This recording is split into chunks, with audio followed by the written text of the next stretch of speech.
સૌરાષ્ટ્રમાં ઋતુફેર વરસાદના કારણે સોરઠના ખેડૂતોને લાખો રૂપિયાનું નુકસાનથી ધરતીપુત્ર ભગવાન ભરોસે થયા છે।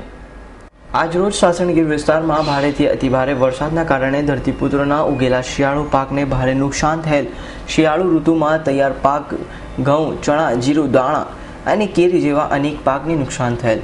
જૂનાગઢ તાલુકાના મહેરણા પાસે આવેલ લાલસર ગામમાં વહેલી સવારના વરસાદથી સ્થાનિક ખેડૂતના જણાવ્યા અનુસાર આ ઋતુફેર વરસાદથી આ વિસ્તારમાં ઉગતી કેસર કેરીને ભારે નુકસાનથી આ વર્ષે મેગા ફેસ્ટિવલ વેચાતી કેરી પણ ત્યારે મોંઘી થવાની હોય। હાલ કેરીને તમામ પાક નિષ્ફળ થયેલ હોય, જેથી આ વર્ષે કેરી મોંઘી કાજુના ભાવથી પણ ઊંચા ભાવ થશે તેવું જણાવેલ। ઋતુફેર વરસાદથી આ વિસ્તારના ખેડૂતો કેમેરા સામે તેમની હૈયા વરાળ ઠાલવી રહ્યા હતા। આવી કુદરતના આ પ્રકોપ ધરતીપુત્ર પોતાની હૈયા વરાળ ઠાલવી હતી। અત્યારે ઘઉં પણ વાવ્યા હતા। ઘઉંનો કાંઈ વાટ કરતા અત્યારે વરસાદ બહુ પડ્યો। હવે 10 દિવસ સુધી તો ઘઉં અડાય એમ જ નથી, સમજી લો। મશીન મેળવાના હતા ત્યાં રાતનો વરસાદ પડી ગયો, કારણ કે 10 દિવસ સુધી તો હવે ઘઉંની બહુ નુકસાની થઈ ગઈ છે। કારણ કે આવરે રસ્ટર રાખવાના હતા એ પણ હાલ એમ નથી। ધાણાનું પણ એ પણ અત્યારે હુરિયું કરેલું થયું એ અત્યારે ફેલ થઈ ગયું અત્યારે, કારણ કે એને પતાવાય એવું નથી। મારી ખેતીવાડીમાં ઘઉં પકડતા રાતે વરસાદ આવતા મારો પાક બધો બગડી ગયો છે સાહેબ। એના માટે અમારે હવે શું કરવું? પછી ધાણા બગડી ગયા સાહેબ, હવે અમારે પાક હાવ નિષ્ફળ ગયો છે સાહેબ। એના માટે હવે અમારે શું કરવું? હવે પછી આમાં જીવવું કે મરી જવું? રાતે 4 વાગ્યા પછી સાહેબ પડ્યો તો વરસાદ।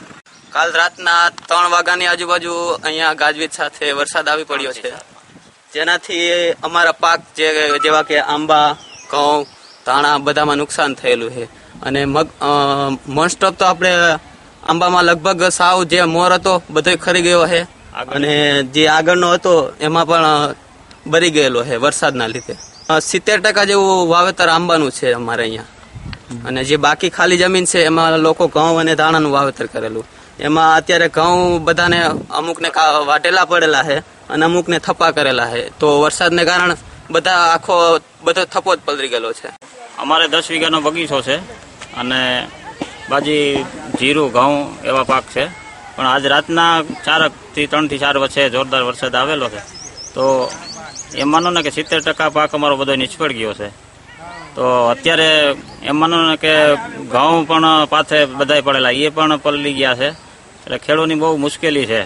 તો આજે મહિના દી પહેલા પણ આવો જ વરસાદ થયો હતો, ત્યારે પણ અમારા ધાણા, જીરું તમામ પાક ઢળી ગયા હતા। એટલે હવે ખેડૂત હાવ નાઈ રહ્યા છે, કહ્યો તો કે એવી વાત છે। અને સરકાર તરફથી કોઈ યોજના અમને મળતી નથી લાભ હાથે કોઈ, તો એ પણ અમે સરકારને જ્યાં ત્યાં લાગતા વળગતાને કહીએ છીએ કે અમને ખેડૂતને કંઈક આના માટે સહાય કરે। અને 70% તો આ કેરીનો પાક નિષ્ફળ ગયો છે।